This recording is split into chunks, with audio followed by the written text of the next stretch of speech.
Broadcasting from a van down by the river. Hi there. Are you a large person, pleasantly plump, a little on the hefty side perhaps? Well, let's face it. Are you fat? When you go jogging, do you leave potholes? When you make love, do you have to give directions? At the zoo, do elephants throw you peanuts? Do you look at a menu and say, okay? Well, now you can eat all you want, because at Thornton Mellon's Tall and Fat stores, we've got you covered. That's right, fine woolen and woolen blend suits and sport coats in all the larger sizes. Husky, stout, extra stout, and the new Hindenburg line. And for you ladies, we have caftans, muumuus, and our own exclusive A-frame in all colors and patterns. Yes, we have miles and miles of fabric. So take it from me, Thornton Mellon. If you want to look thin, you hang out with fat people. Thornton Mellon's Tall and Fat, 150 locations across America. Hello, I'm Frank Bartles, and this here's my partner, James Brown.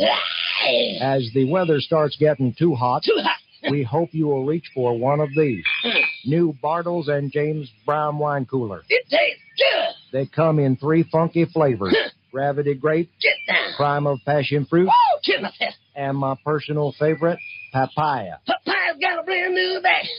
It'll get you off faster than a big city lawyer. Woo! And a single pack serves 6 to 10, just like James. New Bartles and James Brown wine coolers. The cooler, made in the cooler. Now behind bars everywhere. And thank you for your support. You're listening to the Fast Plastic Radio Network. It's about the game.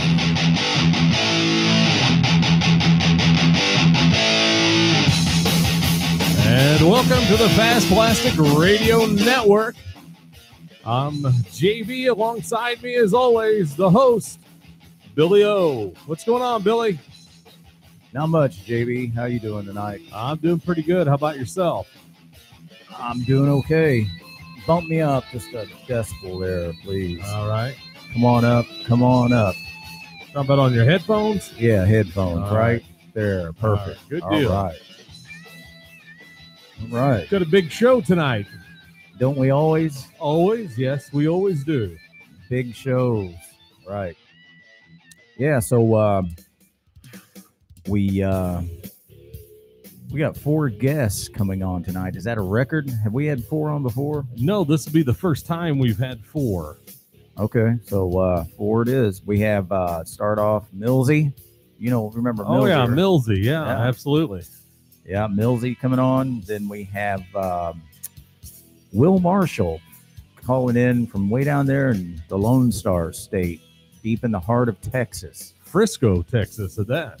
Right. And then we're going back up to the Northeast to New York, where it's supposed to be almost 90 degrees tomorrow. Wow. Going to be a heat wave. Talk to Brett. Brett's called in the show a couple times, so we're doing an official interview this time with Brett Bevilacqua, Palisades. Pretty cool. Pretty cool. He hopes it is 90 degrees this time in New York. Not so much. And then what's that? That's 3. So to close out the night, we're going to get Jonathan King on tonight around 9:30 Eastern time, and he's going to be providing the big news of the day of the night. News. Big news. Big news. That's right. So make sure you stick around for the King. Jonathan King comes on and announces the payout to the Fast Plastic Texas Open NCT. I'm pretty excited to hear what Mr. King has to say. He's pretty excited. Well, last week he was extremely stoked about it. Yeah. So absolutely. I mean, I'm excited too. I think everybody's going to be excited. So yeah, I think so. Yeah. So JB, last week we messed around, and once again we forgot to do shirt of the week. We did, didn't we? We got carried. Well, you know, with the King calling in, getting us all wound up with that big announcement. Yeah, he screwed us up, didn't he? Yeah, got us out of our routine anyhow. So I'm going to just knock it out right now before I forget about it. All right, go right ahead. Absolutely. So here's the shirt of the week. This shirt comes to you courtesy of Jordache Jeans. I thought it was a Brute by Fabergé. No, actually, this is the second Fast Plastic shirt ever made, that went into production. And we had these available at the very first Austin NCT in 2003. So this is the front of the shirt, and the back is very unique. Oh yeah, that back is pretty cool. Bring your game face. Yeah, Pretty sweet. Bruce actually designed that. Bruce Christie. Okay. This shirt has never been worn. Never been worn. Yeah. You know why? Why? I think I had about 20 of them or 10 or something like that, but they're just way too big for me. I see. Yeah.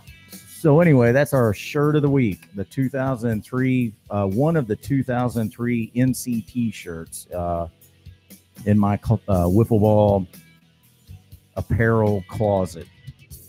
Pretty cool. You know, talking about shirts of the week, I have got a deal for any of our listeners out there, you know, out east, Boston, Philadelphia, New York, New Jersey, that area. Okay. Okay. Yeah. The first one that can call right now, 618-200-9260, is going to be the proud winner of this Dallas Cowboys sweatshirt. Yeah. Is it Dallas Cowboys? I love the Dallas Cowboys. Yeah, that's right. So you got to be from where? Boston, New York, New Jersey, Philadelphia, that area. Okay. 618-200-9260. Just want to throw that out there. It's a free sweatshirt. I love the Dallas Cowboys. There you go. We'll see. Phone lines are up and waiting for that phone call to come in. We'll see if we have any takers on that one. I'm not. I'm getting text messages already, JB. You're getting text messages. We ask for phone calls, not text messages. I know. I don't know. I guess they're scared. Yeah. So what else? Anything else? We need to get wiffleballtournaments.com on the line. Yeah, let me go ahead and get that taken care of. So you just man the fort here for a minute. All right. Yeah, so I got to get this message to this guy real quick here. Big show tonight.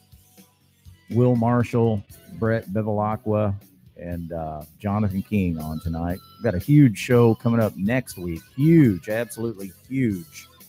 I will announce that later. All the guests coming on. So right now we're trying to get Adam Millsy on the line, wiffleballtournaments.com. And we've got Millsy on the line. What's going on, Millsy? Hey, how's it going, guys? Hey, what's up? So what's happening in your world over there in New Jersey? The weather's finally starting to break. So today was about 80 degrees, and tomorrow's supposed to be 90. So all of a sudden it went from winter to summer in the blink of an eye. Yeah, JB and I were discussing that prior to going on the air. It's the same situation here in Illinois. You gotta love it. Yeah. Yeah, it's crazy. I just want some spring weather for once in my life. Well, I thought you may have been calling in for the I Love Dallas Cowboys sweatshirt, too. Get out of here with that. Oh, man. Can't get any takers. No kidding. So what do we got going on out there as far as tournaments, Millsy? Oh, man. So there's another weekend full of tournaments. The guys down at Backyard Rule have two more this weekend. There's one in Bellevue, Florida. That's on Friday night. And there's one in Gainesville, Florida. That's on Saturday. And just to remind people, that's music. Uh-oh. Guys have had a chance to talk to Nate down there, but he might be a good guy to bring on and see what he's got planned with all these tournaments down there. Yeah, what was his name again? You kind of faded out there for a second.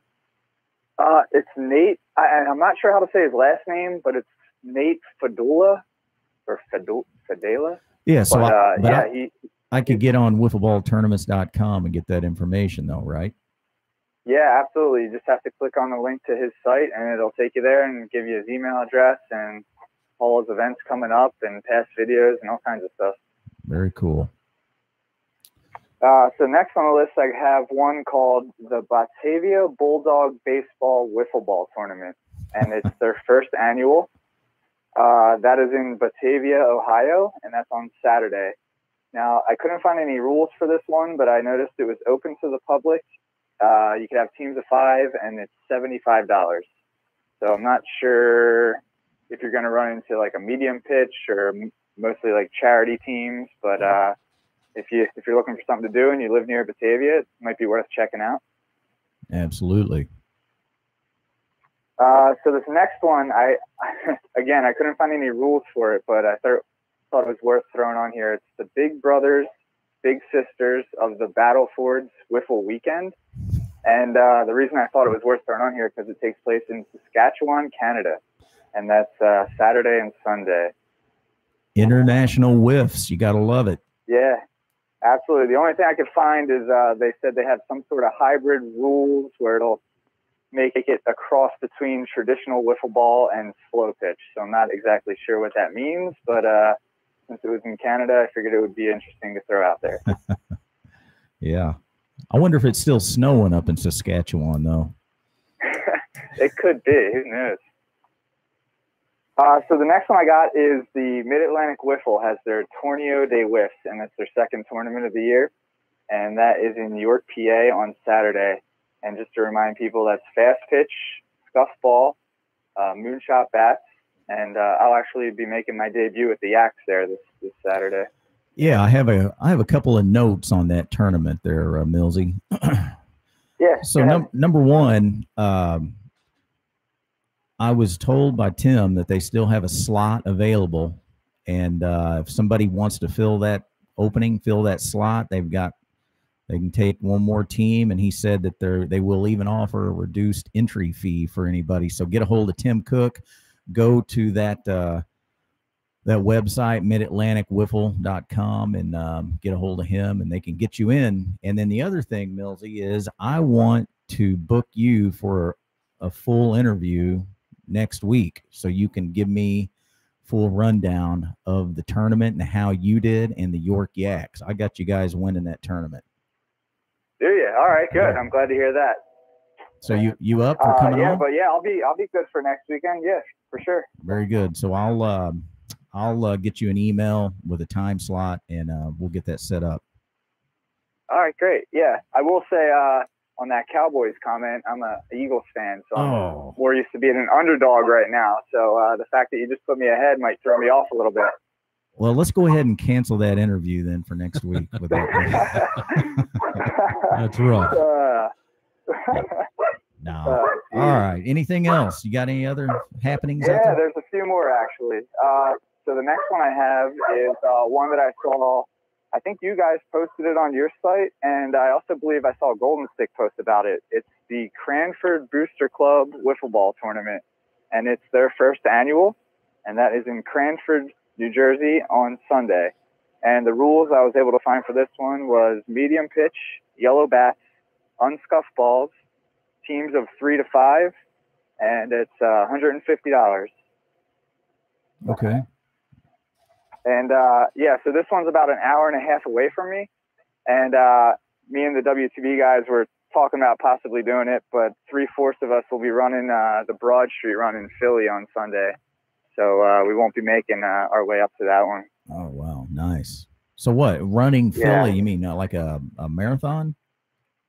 Yeah, it's not really a marathon. It's just a 10-mile run down Broad Street, which is a straight road down the middle of Philly. So you pass like City Hall and a couple of the other like Temple campus and like Rocky, right? Yeah. And apparently Rocky's run was like 30 miles or something. They did the calculation, so hopefully I'm not running that far. Oh yeah. Okay. So the next one I have is Jared's Keepers Foundation, and it's Strikeout for Stigma tournament. This one takes place in Auburn, Illinois on Sunday. And again, I couldn't find any rules for this one, but it was going to a good cause for suicide awareness and prevention, and it was only $20 a person. So if you live near Auburn and are looking for something to do, $20 for a good cause sounds like a good idea to me. Absolutely.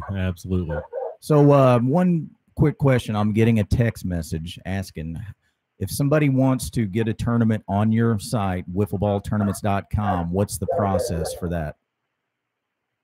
So you can either email me at w2bwiffle@gmail.com, or you can go to wiffleballtournaments.com and click on the contact/about page and reach us through email there. And then we'll get talking about getting like your website and the date, location, and work on getting it posted.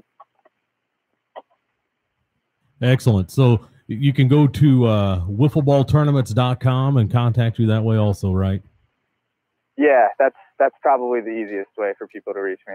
All right.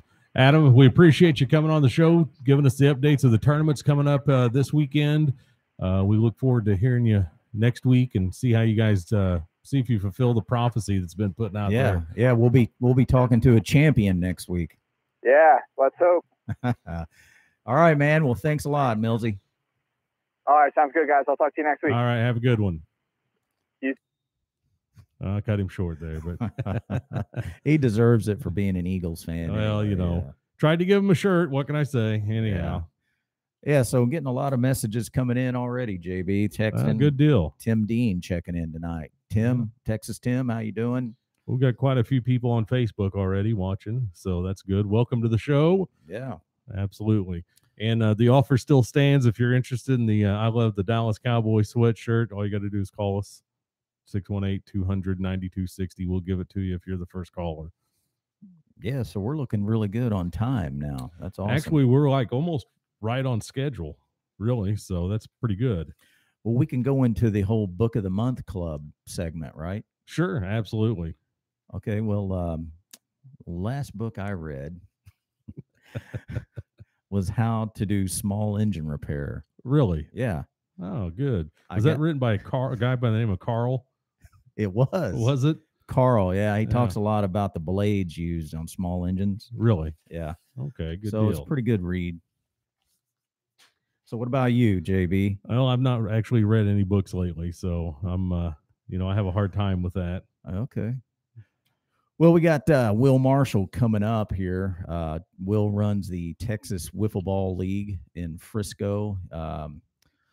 30 some odd teams in his league. That's fairly good size, and it's pretty good size, right up there, the biggest in the country. And Will also helps host the Texas Open. He's also a very good player, pitches well, and he's got a lot of good things going on down there. So it's going to be kind of exciting to get him in here tonight, talk a little bit about the North Texas wiffle ball scene. Yeah, I think that'll be a good one, too. I'm still excited to hear from Jonathan King. I want to hear what he's got to say tonight. Yeah, it's always exciting to hear from the King.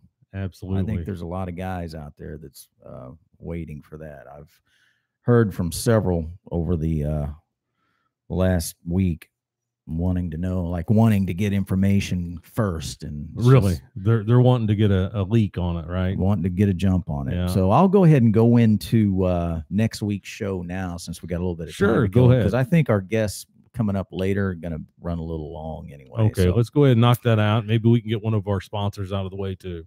Yeah, why don't you go ahead and run one of those now? All right, we'll go ahead and run one right now.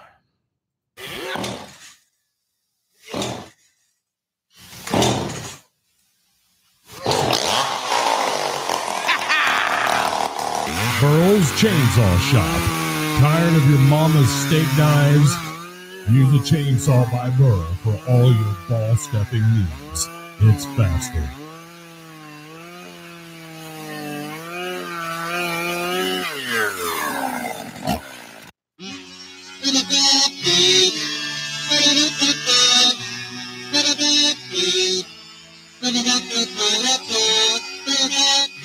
Camacho's Kazoos. Call Camacho's today and learn the kazoo. 1-800-2-KAZOO.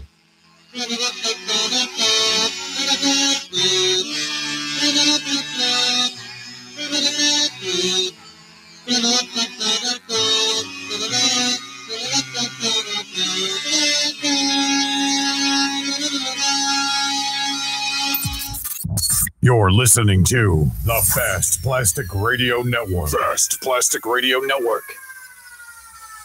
All right, sponsors, two of the three are out of the way.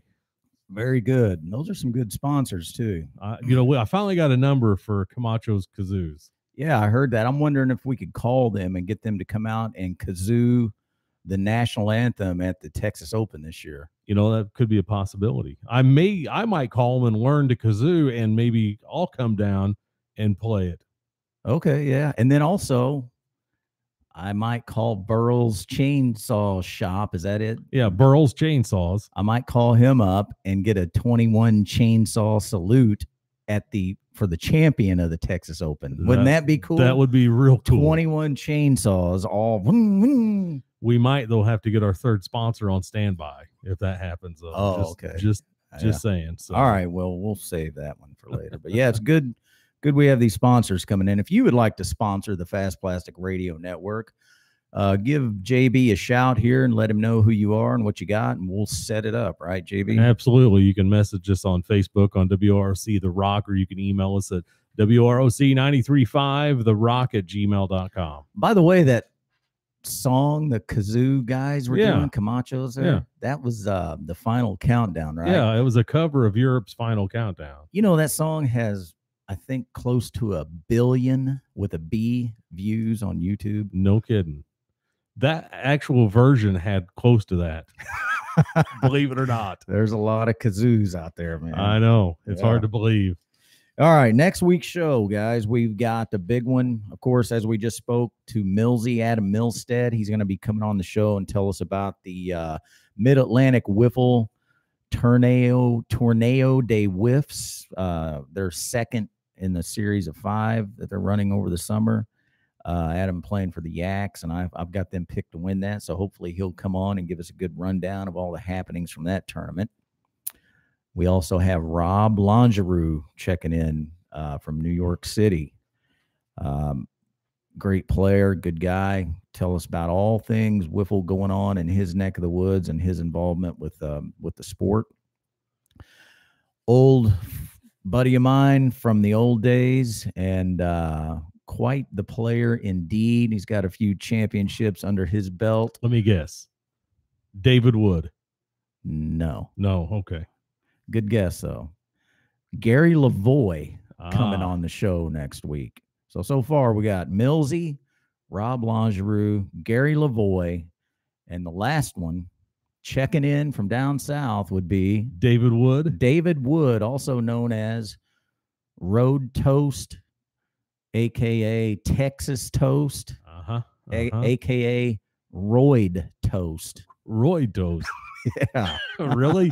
He said he's down for the 21 chainsaw salute too. Yeah, he said that'd be awesome. Who wouldn't be down for a 21 chainsaw salute? Absolutely. Man?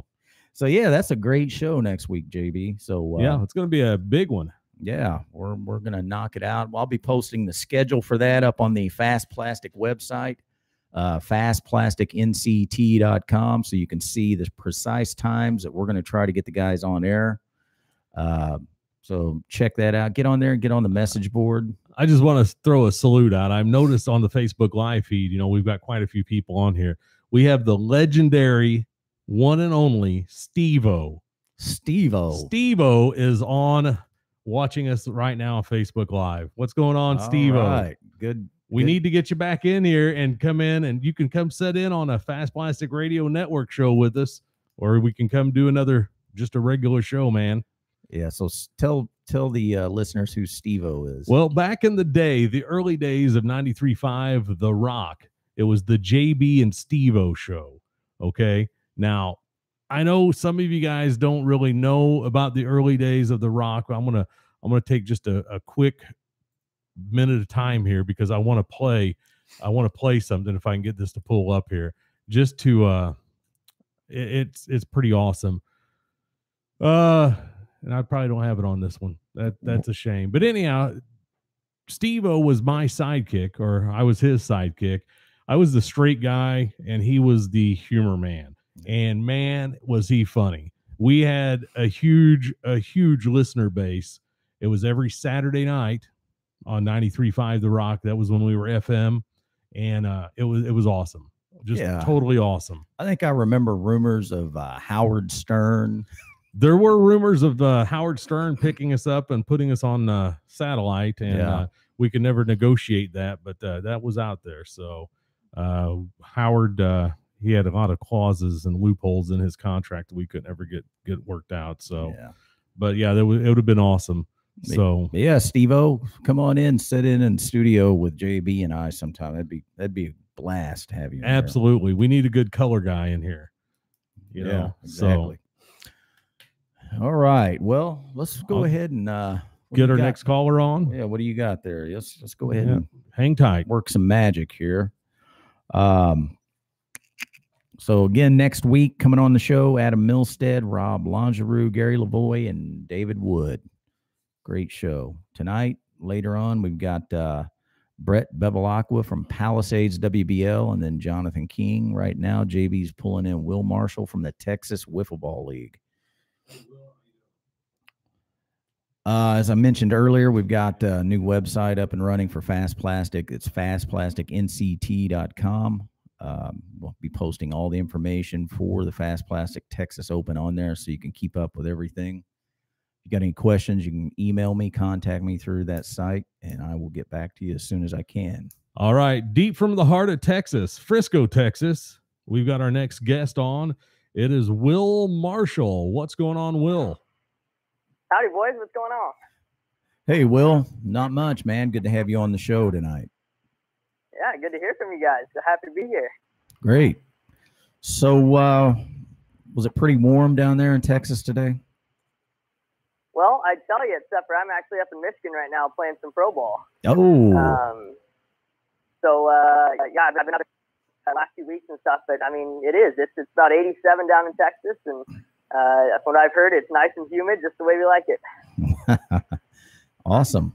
Well, yeah, so let's go into that then. I was going to ask you that a little bit later, but since you brought it up, so I've known that you play baseball pretty much nonstop. And so you recently got signed to play ball, right? Can you tell us a little bit about that? I did. Yeah. So basically, when I graduated college, I'd always aspired to try to play professional baseball. And one of my coaches actually played independent ball. And indie ball is a little different than professional affiliated ball with a major league team in that essentially you're not playing for like the Astros or the Rangers or the Cubs or whoever your team is, You're playing independently and like as a free agent in these leagues where you get paid to play, and you're basically free agent waiting to get picked up by an affiliated team. But they're still legit. They're like big minor league stadiums. They got tons of fans come out to games. We get paid. We sign autographs. I mean, it's the real deal. Just without playing, for a major league team. But so anyways, I decided, I was going to go to tryouts and stuff like that this year. So this whole past off season, I've been working out and training. I've been a graduate assistant coach at the university I went to down in Dallas. And so went to tryouts here just the last 2 months, and probably been to 7 or 8 tryouts. And, the tough part about going to these tryouts is, there's at least 100, if not, one of the tryouts we went to had 350 dudes at it. And, when you're a dude like me, you're 5'4", $150, you got to do something to stand out that guys aren't going to see all the time. So it's definitely a challenge going to these things. It's a grind. But so going up, one of the big tournaments, tryouts we went to was in Florence, Kentucky, was our first one. And so we drove 14 hours up from Dallas to Florence, Kentucky, made it all one day, got up the next morning, went to the tryout, and it's just pouring rain in Florence. It's just a downpour. So we're out there, and there's 350 dudes there. There's 200 pitchers, and they start throwing one pitcher at a time out in the pouring rain, throwing a soaking wet 7-ounce ball, basically. And so whatever, we got an 8 or 9 pitch bullpen, and really you had no gauge on whether or not you were going to get called back for the second day after the first round of cuts. Got called back for the second day, threw pretty well the second day, struck outside, and then the next batter hit a ground ball up the middle. Second baseman made a good play on it, so felt pretty good about that one. But sometimes it didn't work out. So even at that tryout, when you perform your best, they only drafted 28 guys out of the 350. And I was on that list. So that night we drove up from Florence, Kentucky, drove all the way up to Michigan, and we're up here in Utica, Michigan, just about 30 minutes north of Detroit. And believe it or not, funny story about going up to Michigan. As we're driving up, we're about an hour and a half away from Kentucky. It's probably 9:30 p.m. at night, and we have to be at the stadium at 7 a.m. the next morning for tryouts. And we get about an hour and a half away from Florence, and I get a call from our buddies back in Florence, and they say, "Hey, you guys have to know where we put the car keys to our car." I was like, "No, I can't think of it. I have no idea." And I reach in my pocket, and I'm sitting there holding on to their car keys, not an hour and a half away. So we drive all the way back to Florence, drop off the keys. It's now 11 o'clock. And so we drive from Florence all the way to Michigan. We don't get in till probably 3:45 in the morning. Don't get checked into the hotel and asleep till probably 4:15, 4:30. Wake up at 6:30 to drive over to the facility and go to tryouts. So, went in there, threw my bullpen. It was my 4th day in a row of throwing live off of mound, and threw well and made it for the first set of cuts. Had a day off and basically just slept the whole day away. And Friday came out to tryouts and face hitters, and same thing, stuck outside there. So I earned myself a chance to play in spring training. So that's what I'm doing this whole past week. We've had, 2 spring training games now. Pitched well the first game. I had a ground out up the middle. Then I had a strikeout. And then they did a force out at second base. So, threw well. I'll have 1 or 2 more appearances this week, but, that's the life right there. We're living in apartments that are fully furnished and basically just, cooking food for ourselves and hanging out the rest of the day while we're not playing ball. But at this point, there's kind of no telling. They have 25 guys here on the roster, and only 21 of them apparently are going to make the roster. So they only cut 4 guys, which isn't bad, but typically those are all pitchers. So, I got to go out there and pitch my butt off and, give myself a chance to keep playing ball for the rest of the summer. Yeah, man, that's great. I mean, if anybody can do it, you can, man. You got a positive outlook. You're driven, highly motivated. So I think you can do it. So tell me, what pitches do you throw? Hardball, Will? Yeah, so in hardball, I'm a 2-seam slider guy. And I didn't learn to throw a 2-finger fastball until like my junior year of college. So, it wasn't until then that I got a velo bump. And once I got the velo bump up to, 85, 86 junior year, and then senior year, I even got up to 87, 89. The 2-seam just turns into, it literally looks like a screwball and wiffle ball practically. I mean, it's pretty filthy when you get it going the right way on the right day. So, I throw mostly 2-seams, then I'll throw a hard slider that breaks the exact opposite direction.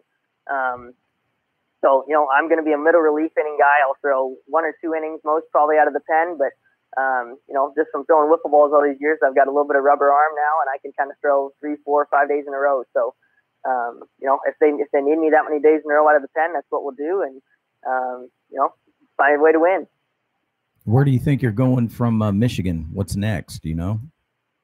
Yeah, so this league that we're in is called the USPBL, United Shores Professional Baseball League.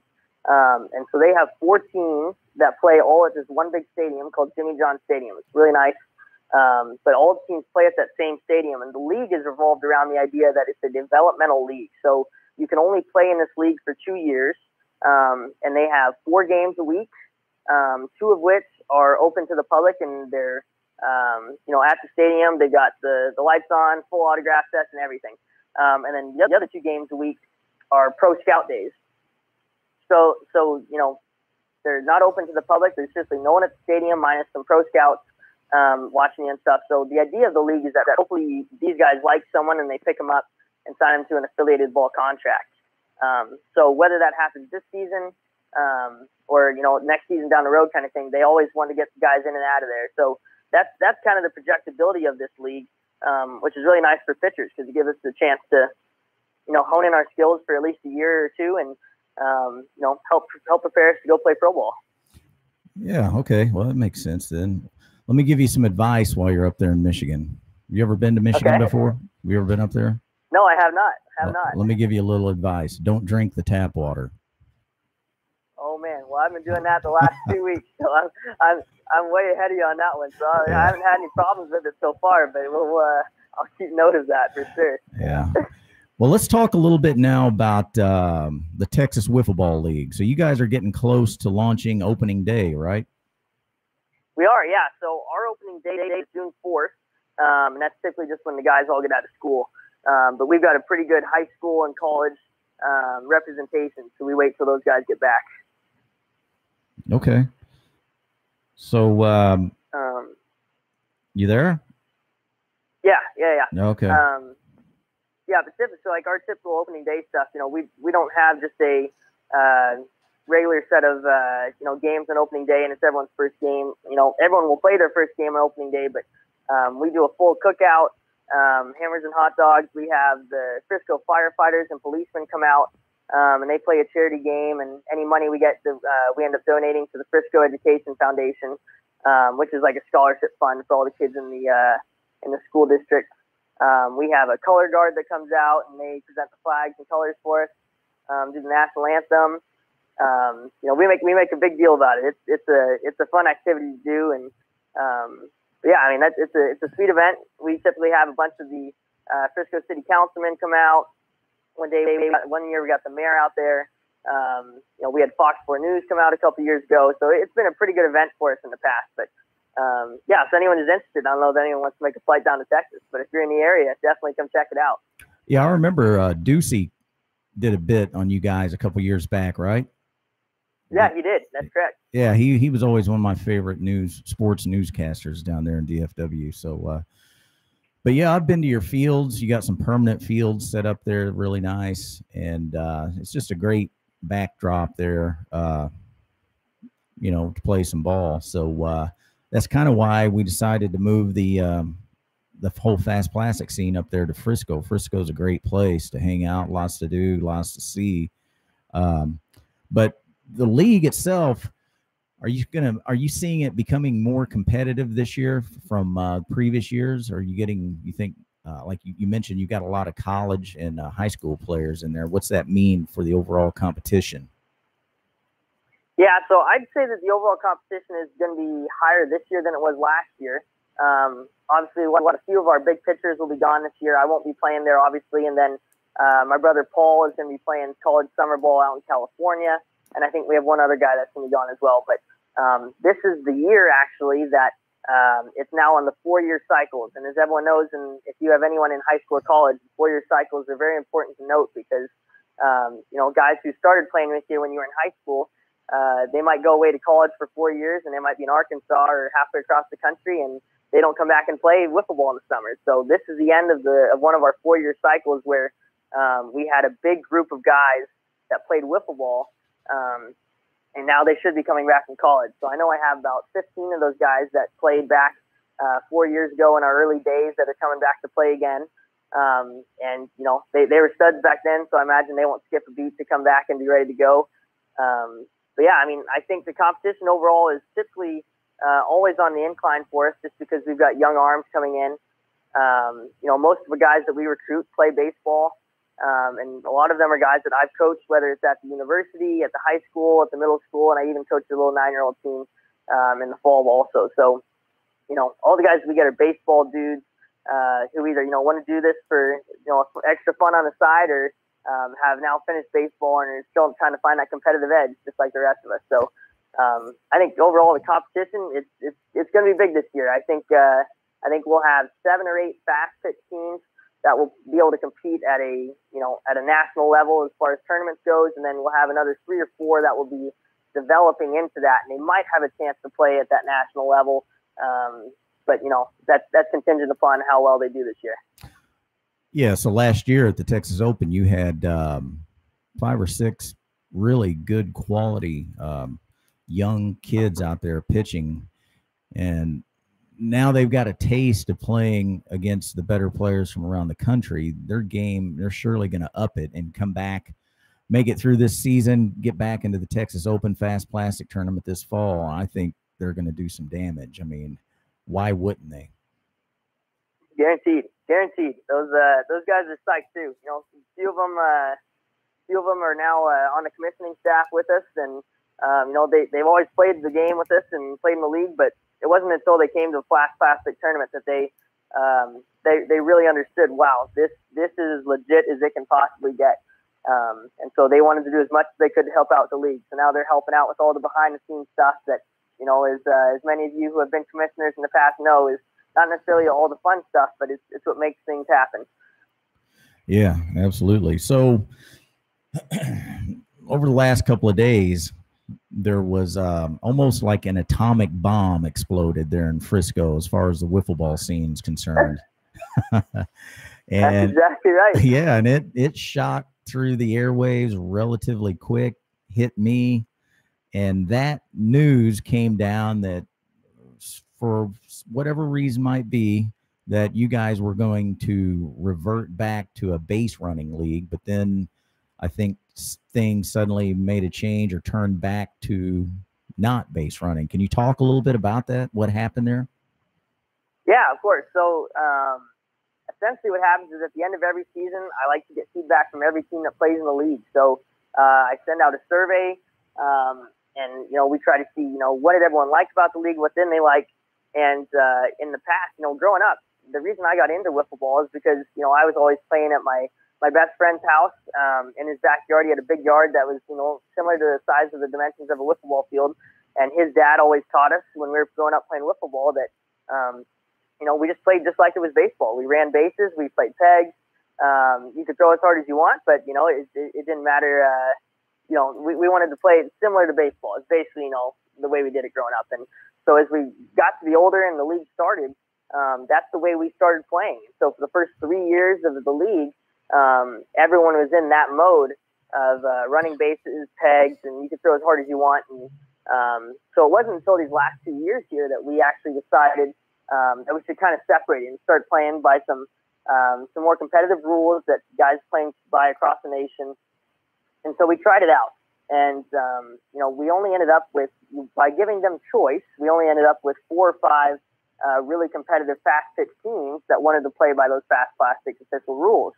And then we had another additional, 15 or 20 teams that were playing by the medium pitch rules all these years. So really, it wasn't ever medium pitch until we determined that there was going to be a division between base running and non-base running divisions.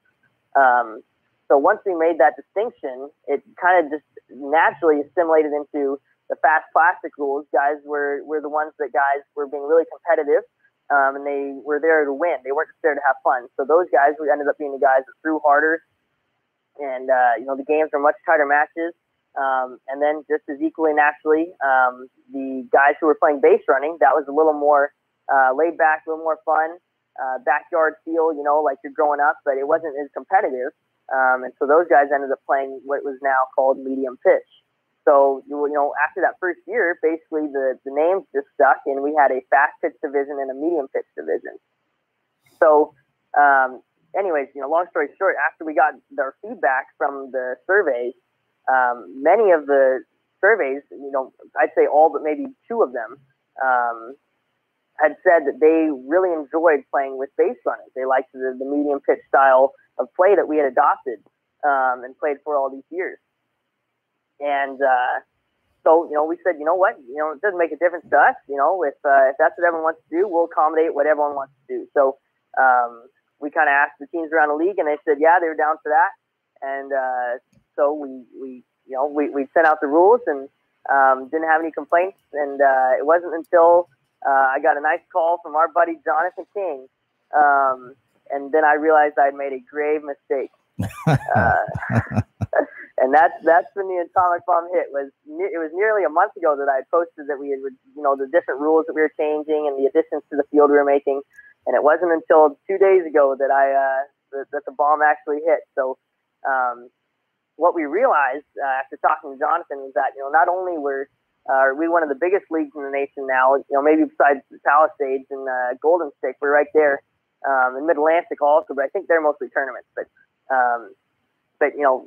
we were one of the biggest leagues, and we were about to basically ditch and what was the best style of playing wiffle ball, just because that's what everyone was choosing to play. So as much as everyone liked that style, I came to realize that the reason everyone loved the medium pitch style of play that we had adopted was probably because that's the only thing they had ever played.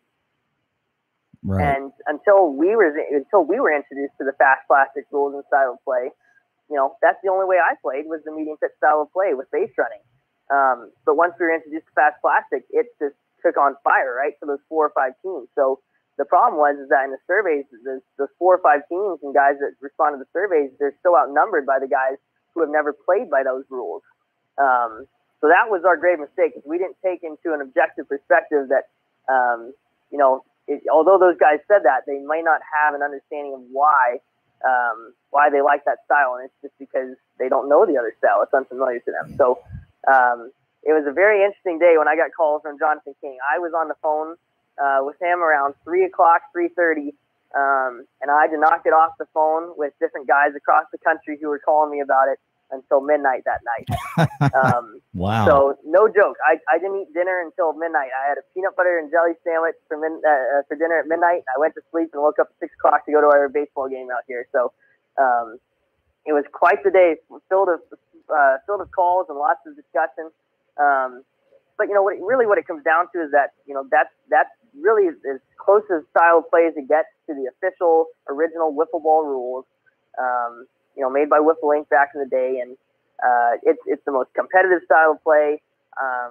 And when it comes down to it, really what made the biggest impact for us is we said, we host the Fast Plastic Texas Open now. It makes sense that we need to be playing by those rules so we can prepare ourselves. Where our initial intention was that we would just practice for those next couple months as a squad still and get all their pitchers ready and whatnot. But it's very logical, obviously, just to be playing by the Fast Plastic set of rules.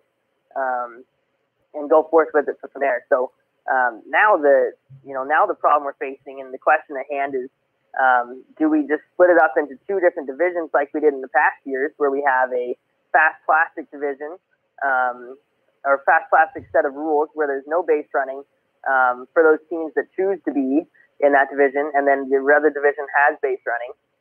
But obviously the problem with that scheme is that you get a lot of these teams who haven't played it before, the fast plastic style, they don't want to learn the new way. Either that or, it's maybe not that they don't want to, but it's just not their choice. So, we may end up with only 4 or 5 teams in that division again. So, the problem there is you give them choice and you get stuck in a rut. Yeah. So that's the life of a wiffle ball commissioner, right? That's right. That's exactly right. Yeah. So it's, I've had one of those days, I can honestly say, where you're on the phone and you're emailing and discussing things with numerous guys over the course of a day or two. And those aren't ever fun. You just got to let it bounce off of you and move on, I guess. But I mean, it sounds like you did a great job resolving it, and you're headed in the right direction.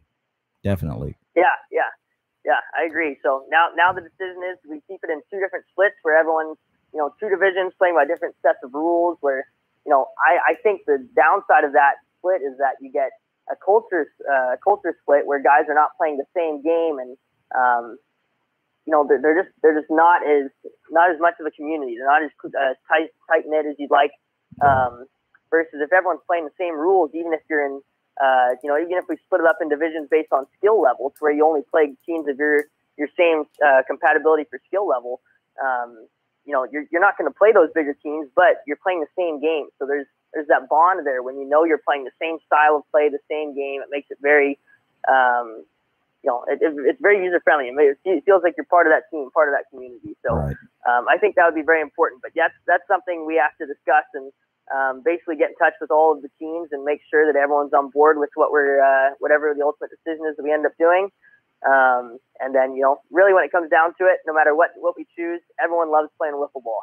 And it doesn't matter what style of wiffle ball we play, everyone's going to love it. You could tell me, Billy, that we're switching to a blitz ball or just a random ball with holes all over it, and we're going to play with wood sticks. And I'd be like, I'll be there, Billy. You tell me there's a tournament, I'll come play against you. You never know. It wouldn't matter. That's right. It wouldn't matter to me, but I'd come play against you for sure.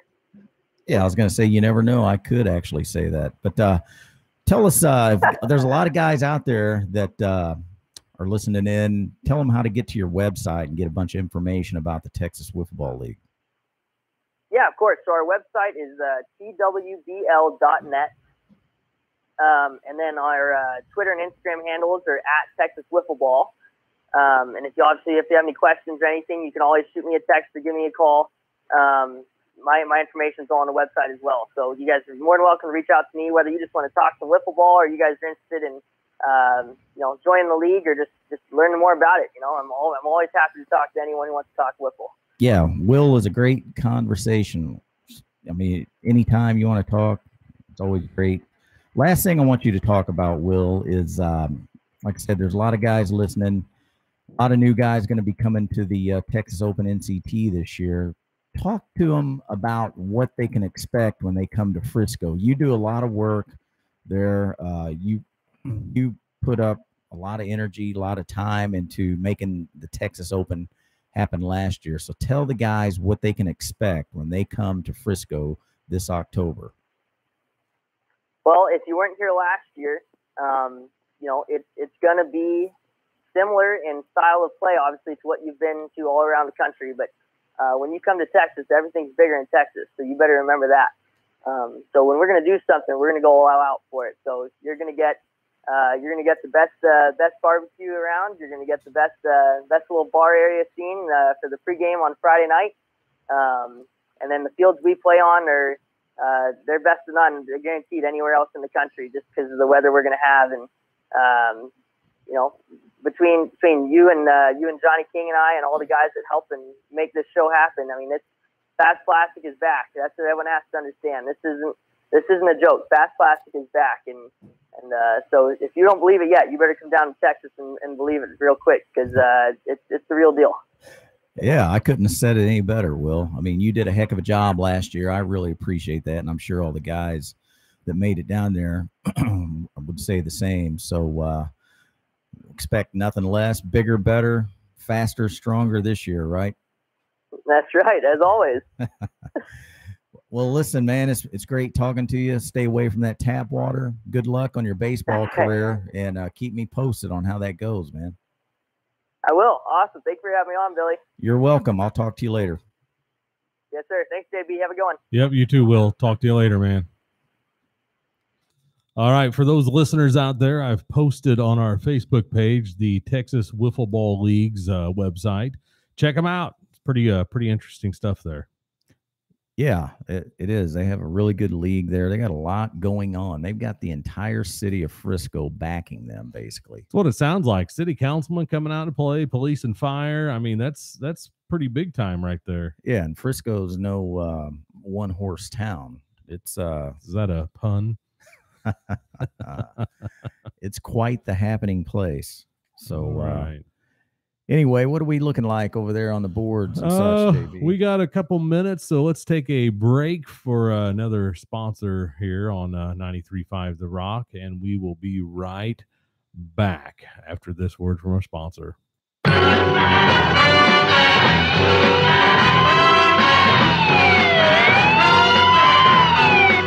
Immediate medical transport.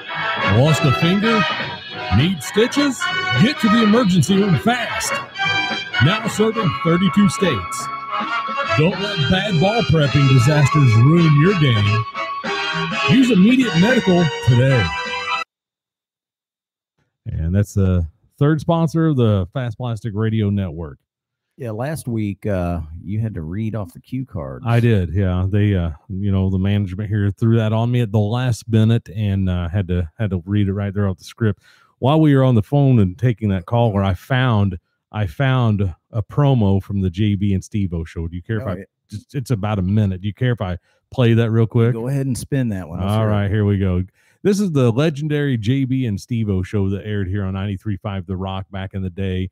We were trying to get Steve-O to come back and do a show with us. Just take a gander. Did you miss the JB and Steve-O show last week? Well, here's what you missed. He forgot his helmet. He left the helmet at home. I know. He got a hat on instead. He got my smart helmet on. It's got a solar panel on the top so he gets the sunlight, makes him smart. You forgot it at home. You just wear your propeller helmet with the fast, make you fast. We apologize for the retardedness of Babyface. It's the JB and Steve-O show. Every Saturday at 7 on WROC 93.5. Okay, so that was a promo from back in the day. That was actually from 2009. Okay, so Now, a little bit about that show. That was pretty much a drunken free-for-all. Management let us drink while we were on the air. We had interns in the studio. It was JB and Steve-O with Royd Boy, not to be confused with Royd Toast that you were talking about. That's why I was like, really?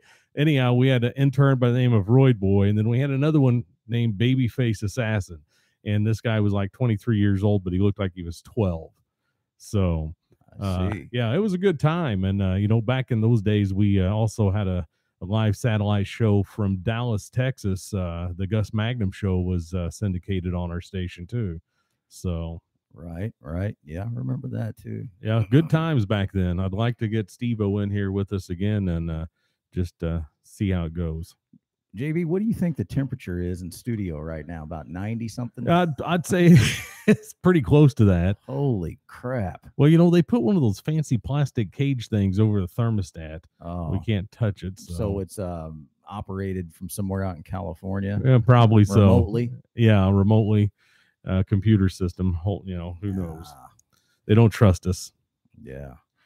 As I mentioned earlier, while we're talking to Millsy, that the Mid-Atlantic Wiffle, they've got their second tournament of the series this weekend, this Saturday. They still have one slot available. So if you got a team, you're looking to play in a great event, you can still get in on that one. Get a hold of Tim Cook, midatlanticwiffle.com. And he said he'll work a deal out with you to get you in that tournament to fill that final slot. So it'll be a good one, good competitive event. Don't miss that one. Absolutely. A great event there. Try to get on. Check that out. We got Brett Bevilacqua coming up here in a couple minutes, coming in from New York City. Where did he say? Yonkers? I think so. Yonkers. Yeah. The commissioner. The commish. Yeah, the commish. Yeah, so that'll be interesting. We got quite a discussion lined up with Brett. It's never boring. There's a few guys out there that you can talk to. You can honestly say it's never going to be a boring show. Absolutely. We're still waiting on the first caller to win that I Love the Dallas Cowboys sweatshirt. Lines are still open. Yeah. Haven't got any takers on that yet, so we'll see what goes on. Do we need to take another station break before we get Brett on? Or yeah, I guess we could. If yeah, why not? So stick around here. We'll be back here on the Fast Plastic Radio Network. FP Radio Network. We play more hits than Mike Tyson, and we don't hurt your ears. 93.5 The Rock.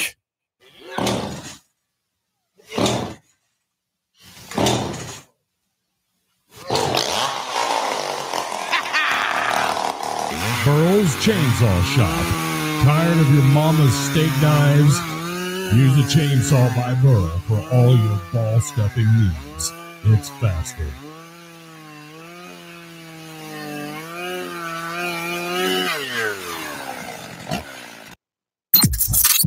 You're listening to the Fast Plastic Radio Network. Fast Plastic Radio Network. And thanks for tuning in to the Fast Plastic Radio Network. I'm JB alongside Billy O. How you doing this evening? Thanks for joining us here on the Fast Plastic Radio Network. Tell you what, while you're talking, I'm going to go ahead and get our next guest on the line. Yeah, let's do that. So fastplasticnct.com. Get on there, check it out. The Texas Open NCT coming up this October, I believe Saturday, October 6th, Frisco, Texas. All the information to be laid out. Some of it's on the site now, but it will all be laid out eventually coming soon. We will have a lot more information available by the end of tonight's show, so check it out. Frisco, Texas, October 6th, Columbus Day weekend. If you're a diehard player, this is one you don't want to miss, so be sure you get in. Hit me up with any questions you have, and I can help guide you to get you to Texas. I've got a question on how to get to Texas. Now, do you take 40?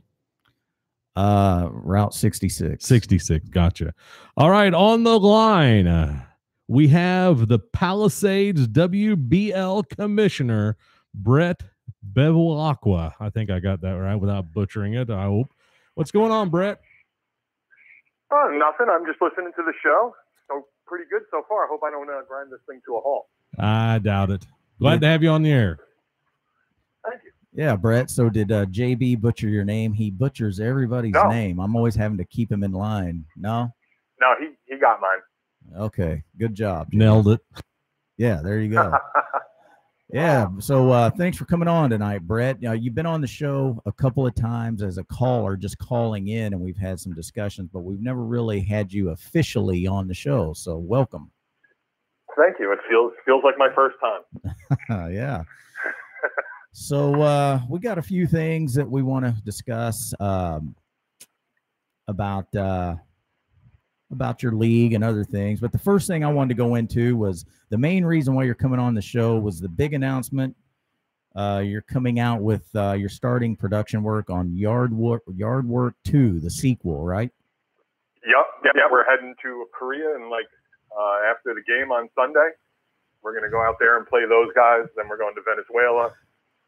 Then there's some league in Italy. Going to have some pasta with those guys. And then see if there's anything left to do back here in the U.S. Yeah. Why would you even come back at that point? I don't know. I mean, well, we got to do something here. So we'll get someone in. Yeah, well, that's just wishful thinking on my behalf. I thought it'd be really cool if you ever did have the time and energy. I know you've said many times that just wipes you out, but at some point, man, that would be awesome. No, it's something I never want to do again. Yeah. So for those guys that don't know what the hell we're talking about, Brett did a very, very good documentary on the sport, probably the best documentary I've ever watched. So you came out when 2010? 9. Okay. It was basically what happened in 2008. I was ready to go in March, but nobody aired it until September. Right. September 10th, 2009. Yeah. Yeah. So anyway, if you haven't seen that, is it still out on YouTube for viewers? Yeah, unfortunately I put it on so long ago. It was when you couldn't put a whole movie on, so it's 6 different parts. But that's the way it aired on television. Those are the commercials. Yeah.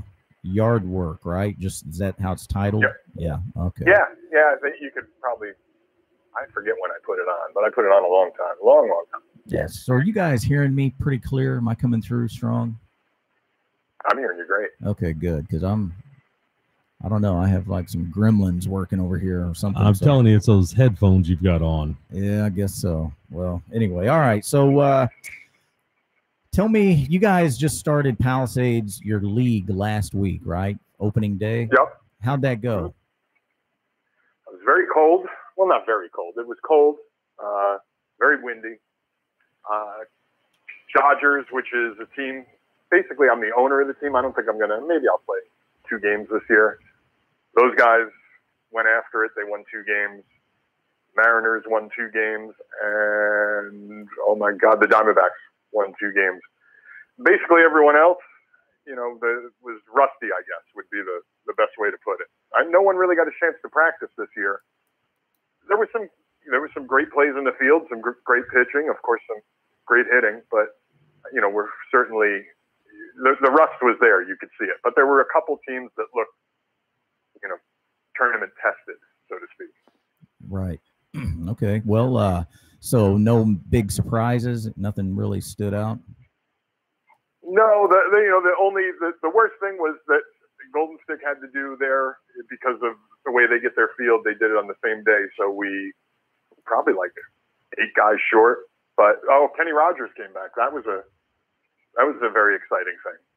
Yeah. So we didn't expect. I knew a couple days before, but I didn't see that coming. So that was exciting for me. Yeah, so I'm seeing where it's going to be close to 90 degrees up there tomorrow, or this coming next few days. It was about right? 90. It was close to 90 today in the big city, but there's no humidity, so it's who cares? So this is easy. Why couldn't you get a day like that for opening day, right? It would probably wipe people out. 2009 opening day was 96 degrees. I talk about it all the time. I think I pitched 2 games back to back 2009, I was 40 years old. I probably came close to dying at some point. At that, you're just not ready. It feels like 150 when you haven't seen it. But we always, our opening day is lately, the last 3 years has just been not great weather. And then now it looks like there's potential for rain this Sunday, which would be very sad. It would make me very sad. Yeah, that'll kill you. That'll kill you quick. It's just this year the rain over here in the Northeast has just been relentless, and the weather has been absolutely terrible. But so we do what we got to do. So, as the commissioner of Palisades WBL, are you able to look at the league this early and say, yeah, these guys are probably going to run away with it? No one will. I don't think anyone will ever run away with anything. Even in the old days when there was a dynasty, they used to play this team we got. They used to play in Palanzar's tournament. I think they finished in the mid 2000s, maybe around mid 2000s. They finished in the top 4. They were we always knew they were going to win, but they only had 1 year where they really ran away with it.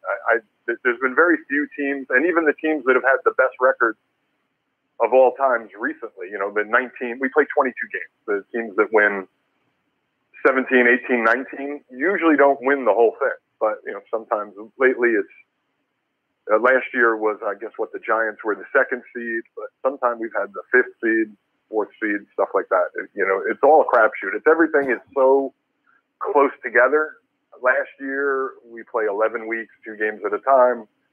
We went into the last day of the season. I think there's 6 playoff spots. I think 8 or 9 teams were alive, but none of the seeding was only the Dodgers had won they basically won the pennant, and 2 through 6 had to be decided on the last day of the season. So it's always tight. Yeah. So how did you derive at 22 games for a season? Where did that come from? We played 45 the first year, and that was too many. And then it became a thing where we did triple headers, and then we thought guys' arms were going to fall off. And I think the difference between what we do in a tournament is it's like the NFL in that when you lose just one game, it's devastating. It could change everything. There were the 3 teams that opened 0-2, they might look back on opening day and go, if we could have just snuck out a win, we'd be in the playoffs. And that amps everything up. But it's basically the dates. We try to play almost every weekend. There isn't a holiday. We take a break in July for people to go away on vacation. This whole thing kind of started after the collapse. So people didn't go away on vacation after the economy collapsed that year. Basically the first 2 years, it was kind of free. And then it's built up to certainly as probably expensive as you can pay for wiffle ball now to join a league. But in the beginning it was free, and then it was like $25 for a while because nobody had, some people had money. We had a team full of millionaires for a while, but there was, it filled a need because people just were hurting and they weren't going away, and that's how it all happened. I never set out to start a wiffle ball league. I just wanted to play baseball. It turned into a wiffle ball game. Everyone had such a good time. They told their friends. The next week we had twice as many people, and boom. And that's how it all happened. And it's basically just it's as much as you can play without playing every weekend kind of thing. And we try to set up, no Mother's Day, Father's Day, Memorial Day, Labor Day. Those are July 4th. All those weekends are off. Yeah. Well, I know the whole Palisades growth. It's a great story, and I can remember talking to you back in 2008 a little bit about your league and just how it's grown, to become what it is today, the leader for league wiffle ball. It's just incredible. So anybody out there that's not familiar with it, which I don't think there is anybody, but you definitely need to get out, check it out. It's all over YouTube. What's your website that they can go to, Brett?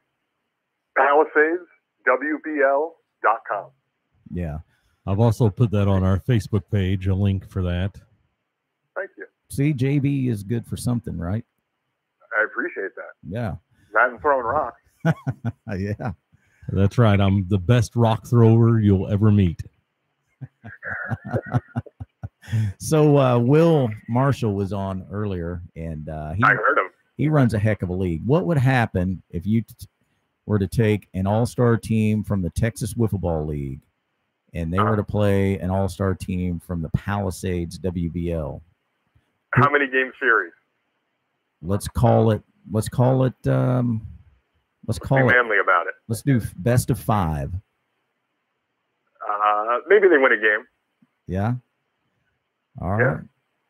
I mean, when you look at the guys' names that are playing on these teams. These are a lot of these people are known from other places. They've basically. I was pumping out my chest at opening day, and I said, of 2017 Palisades WBL players, every tournament since the end of our season, there's been a Palisades player that won some other tournament. I think maybe there's one like obscure, semi-big tournament, but it's been like Jordan Robles wins everything he's in. The McElrath won everything in your tournament. It was T-Weg and Norris played here last year. So it's just been, those are the guys, and they play wiffle ball everywhere. So I don't like saying that this whole thing where wiffle ball has gone into this Palisades guys and whatever league guys, and that's, to me, I love Palisades because it's my baby, but on the other hand, it's, I don't like people saying Palisades guys when they're not playing in Palisades, but right, whatever. Yeah, no, it's good conversation. I wasn't saying anybody better. I actually think it would be a clean sweep, probably, you guys, but the Texas. I heard good things about Will. You know, and it's wiffle ball. Anyone can, not anyone, but you know what I mean. When you get up to the big level, the bounce of a ball. My team, the Dodgers, won the game on an error. It was a perfect game until the middle of the 4th. Went into extras in the 6th. My guy, they intentionally walked one of my guys. The next guy got a double.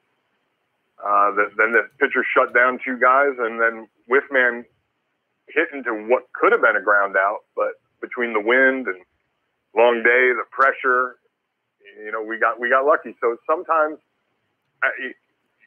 it's luck. Sometimes you get lucky too. So even in baseball. Right.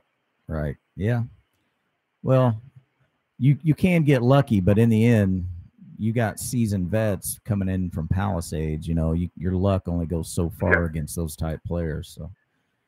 Yeah, well, when anyone ever says all-star team or something like that, I made this video a couple of years ago, and it had 21 or 23 pitchers who all had good stuff. So, who do you send? I mean, if it was just a Palisades thing where you send them, we could play in the tournament and have a different pitcher start every game, have another one close it, and you'd never see the same pitcher for more than 3 or 4 innings. There's a lot of guys. Yeah.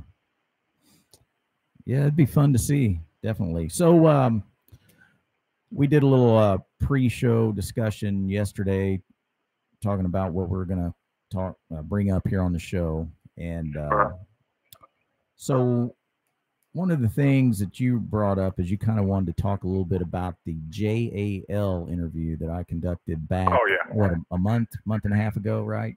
Yeah. Because the commissioner, Cale, he said he had some pretty robust comments about his. Yeah, well, the Cale, know your role, kid. Come on. I mean, best media in the, huh?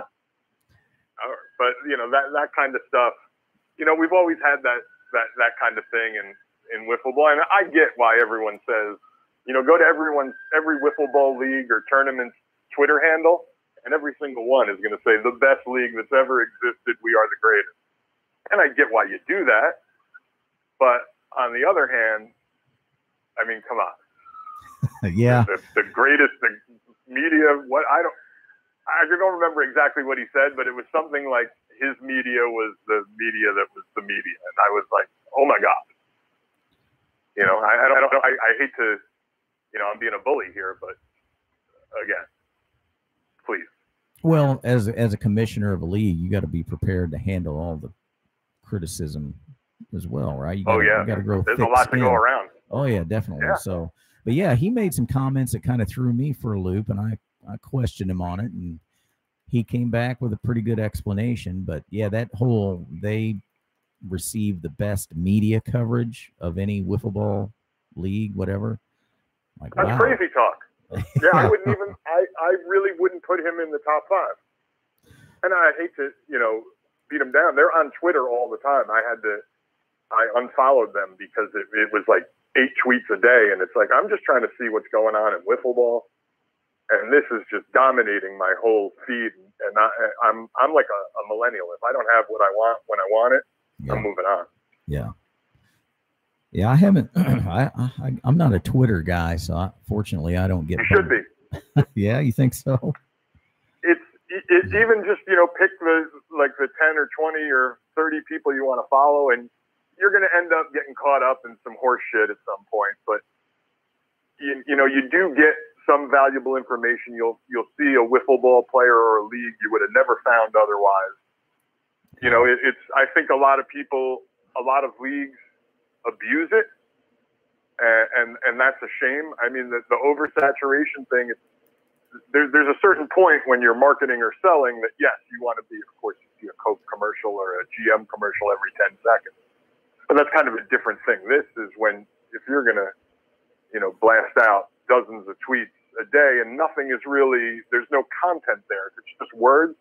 It's kind of pointless. That's where I think a lot of people get lost in social media. When it's just words and even sometimes pictures, like what you guys are doing. Everyone else has got a podcast, but I can look at you guys right now, which you're very handsome, both of you, and that just adds to what's going on. It's the right move to do. Yeah. Well, prior to coming on the Fast Plastic Network tonight, JB's show he was doing, he did a little bit, a news note, right, on social media. JB, what was that? Oh, yeah. Social media, they were talking about that there's an addiction problem on social media, and that kids are saying they're addicted to it. So they're sending kids to rehab now at the cost of $50,000 to reintroduce them to the outdoors and get them off of their social media. Yeah, I actually run 7 of those hospitals across the country. Yeah. No, I'm serious. Yes. This was a legitimate article that I read. Yes, I know. There's a thing called I think it's called blue screen, and it's when you give a young kid the iPad or the tablet or the phone too early, it makes them, it's making them nuts. Oh wow, I agree. And it's true. I'm not just making it up, but it's maybe the science is wrong, but scientists are saying that and we're going to have so many problems because of of what social media is in the future. I can't imagine when we get to a point where everyone on the planet is on social media, then it's, who knows? I'm glad I'm almost 50. I'll be out of here relatively soon. Yeah, I'm with you on that. All right, so next talking point here is last week I had Lou Levesque on from Golden Stick, and JB was cutting me short on time on that interview, but I wanted to get more into the discussion with him about his relationship with the Wiffle Inc.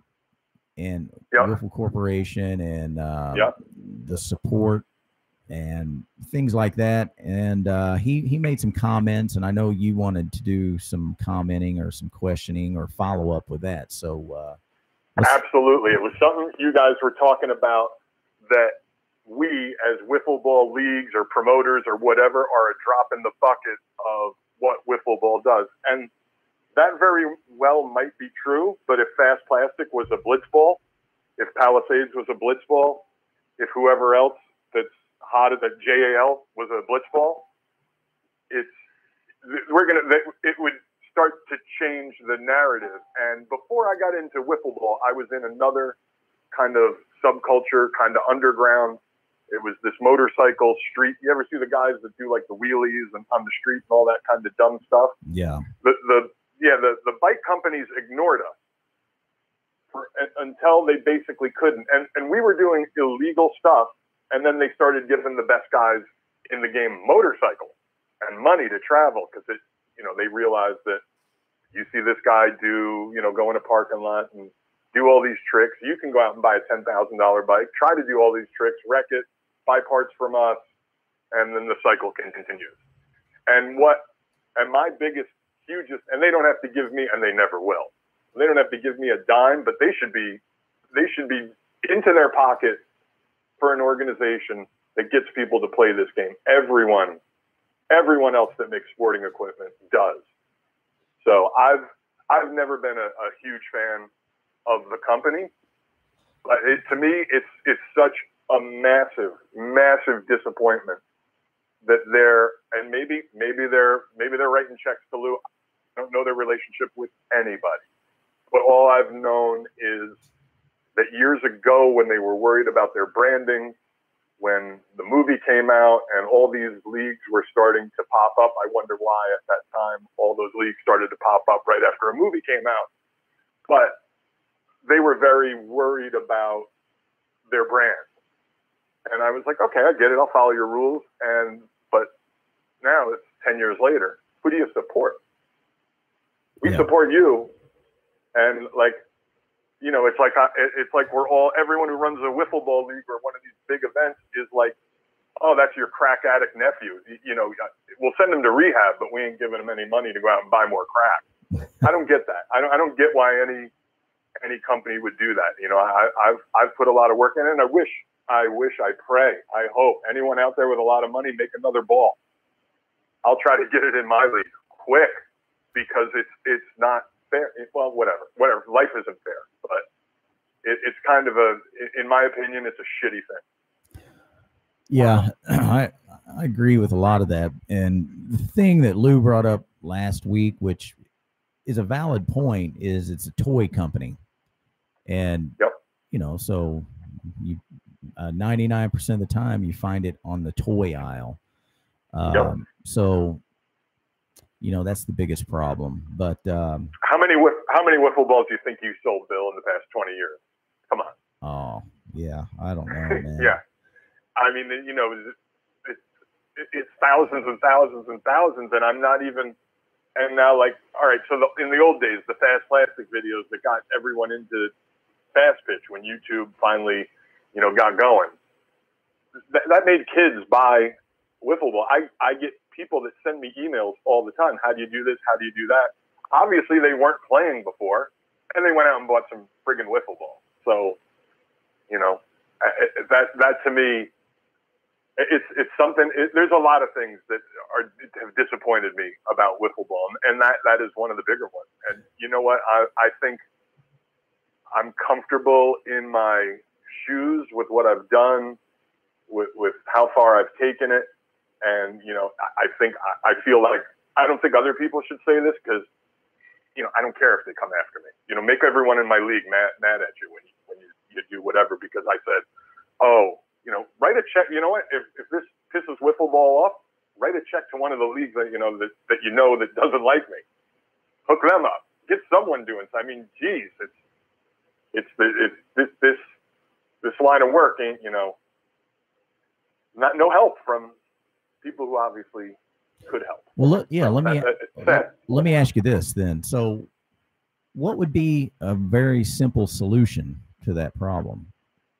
I mean, do you have anything in mind? Anything come off the top of your head? I think a great thing would be a sort of tournament sanctioned by the guys who are doing it.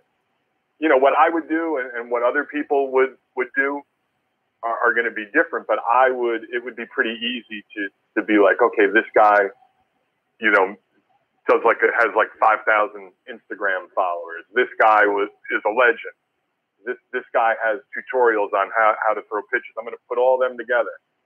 And now that they're kind of back in, I think MLB and wiffle ball are now not against each other anymore.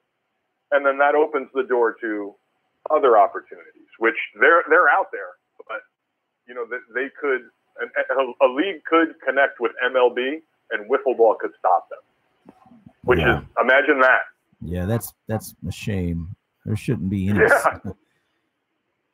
The one thing that just stands out to me, that jumps out more than anything else, is back in the heydays of Fast Plastic, the later years, there was a company that was brought in by Wiffle to do marketing, and they were on everybody, getting information to do something, right? They were picking the brains of everybody, made numerous attempts. I was on that live call-in. Right. Made numerous attempts to talk with me and Bruce, and we never did, but there were a lot of promises, I think, that were being made about they're going to do this. Well, it never happened. No. Never happened. No. And why not? You know, we're like, if you ever see a band will have like an up-and-coming band will have like a street team. You know, we don't have to be, I don't know how many big family, orientated companies would want to be associated with my mouth. But, there are other people that could grassroot it with some help. Even if like at your tournament, why not send shirts made by Wiffle Ball, or a big giant box of ball, or whatever. Even if it's fast pitch bothers them, which used to be the problem, why not? Why isn't Little Fenway? Maybe they write checks. I don't know. Again, I'm talking about stuff I don't know, but from what I've seen and from stuff I've heard, there's no support anywhere. And again, I could be wrong, so don't take my word as gospel on this. I don't pay attention to it. I lost the will to care, but when, and nothing against Lou, but when he said, we're just a tiny drop in the bucket, if a few of us decided not to use a wiffle ball, things would be different. Okay, but so let's look at this analogy here, or this is actually fact. Every competitive player that I have ever known, especially from the Midwest through the Southeast and out in the Western 11 states, when they find a place that sells the ball, what do? They go in and they buy every single ball that's in stock. Yeah. At one time, every single one of them. That's a lot. So, but going back though, I guess my biggest problem with the whole thing is that I feel like the players, the organizations were misled, right? I mean, that's it, so could have been like I said, I was on that that phone call, and it was I didn't want. I tried to fight it for so long. I didn't want to do it, and then it was like the calls and the calls and the calls, and I didn't want no part of it because I had talked to someone really smart when I made my movie. This guy, everything this guy told me came true, and we had talked about this, and I knew where I stood before I ever met, I ever had a dealing with them. So,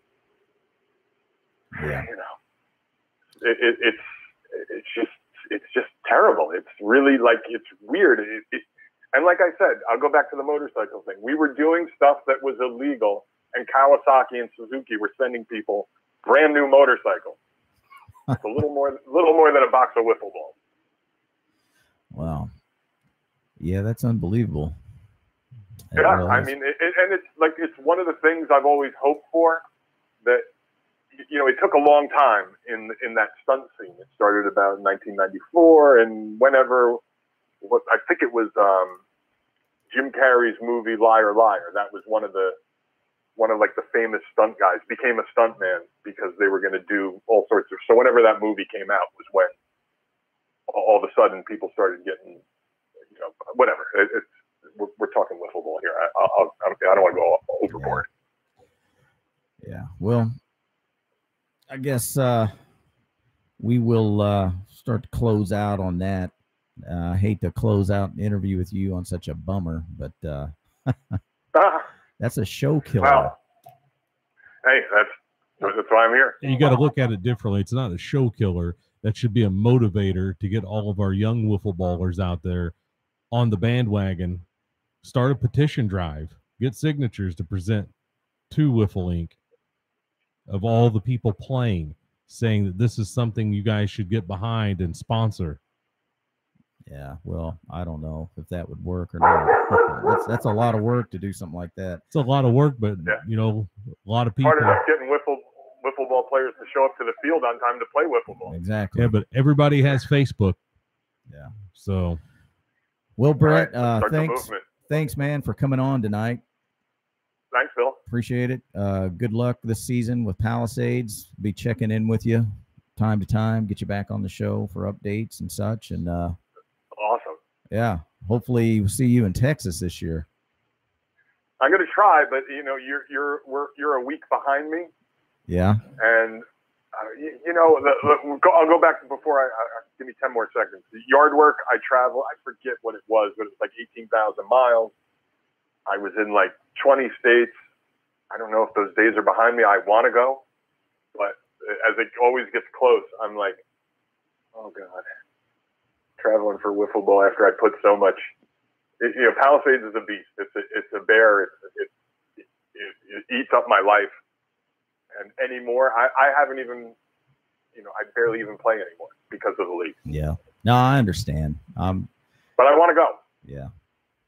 Well, if you do decide to make it down there, we'll take care of you. So. All right. All right, man. Brett Bevilacqua, commissioner for Palisades WBL. Thanks for coming on tonight. Thanks, Bill. Thanks, JB. Yep. Brett, have a good night. Night. All right. Great interview. Kind of down on the end of it, but you know what? That should get people motivated. I mean, Facebook was blowing up over here. Everybody talking about that and talking about how to go about doing stuff. So, well, it's real easy to come on here and talk about it and say, you know, that there's nothing happening, but there's a lot more to it than that. Right. Right. And I've always sort of been hands off to all that because I don't want to get involved in all the politics that goes on. You know, I try to run a clean, straight organization with no issues, and I'd like to keep it that way. So anyway, we'll shift gears here. All right, we're going to go ahead and try to get a hold of our last guest, and this is going to be the big one. Here we go. Drum roll, please. You should have had a drum roll. Yeah, I didn't think about that. Tonight I was supposed to have Mike Palanzar on, but something happened to Mike. I'm kind of worried. Normally, if I reach out to him, he's back to me really quick. We talked quite a bit, and didn't get anything back from him. I know, you know, he's a police officer on the mean streets in Trenton, New Jersey, so I'm hoping Mike's okay. And Mike, if you're listening to this, bud, get a hold of me. Let me know everything's cool, and we'll reschedule. So anyway, fastplasticnct.com. That's the new Fast Plastic website. Check that out. Big announcement coming up here in a few minutes. JB's getting Jonathan King, who runs King Racing Stables down in Texas, the primary sponsor for the Fast Plastic Texas Open NCT coming up this year. And I've talked to him several times throughout this week, trying to outline what he would like to see happen this year as far as money, the way the tournament's going to be operated. And we still got a long ways to go, but we've talked about a lot of different subjects. Anybody listening has any ideas on things they would like to see, shoot me an email, fastplasticnct@gmail.com, or if you got my phone number, you can call or text. We did a survey back last fall and got a lot of input from guys. What's that? Okay, let me get you the number here. Let me see here. Yeah, wrong number there. Wrong number. Yeah, wrong number. So we're going to have to get the correct number for Mr. King so we can get him on the horn here. I don't know who that guy was, but what did he say? I got his voicemail, and it wasn't for Jonathan King. It was for somebody else. So I wasn't real sure. He answered once, and he I don't know. I don't know what he thought. So I think that's it, man. That's the same number. Wow. Well, I'll try it again here. Just hold tight. Yeah, something fishy going on there. Next week's show, guys, we got a big one coming up. Adam Milstead, Rob Longeroux, Gary Lavoie, and David Wood, a.k.a. Road Toast, Texas Toast, Royd Toast. It'll be a great show. All right. Strangest thing I've ever seen. Seen? Or ever heard. First time I dialed the number, I don't know who the hell answered. Second time I dialed the number, I got a voicemail. And the third time I answered, I have Jonathan King on the phone on the Fast Plastic Radio Network. Welcome to the show, Jonathan. Third time's a charm, brother. Third time's a charm. Absolutely. Hey, what's going on, King? Oh, same old, same old.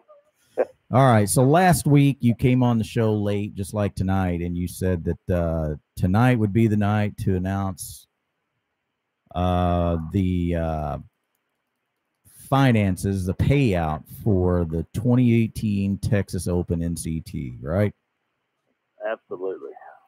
And you and I have talked several times, and we think we have a good number in mind and how we want to see that work out. So do you want to officially announce it, or would you like me to?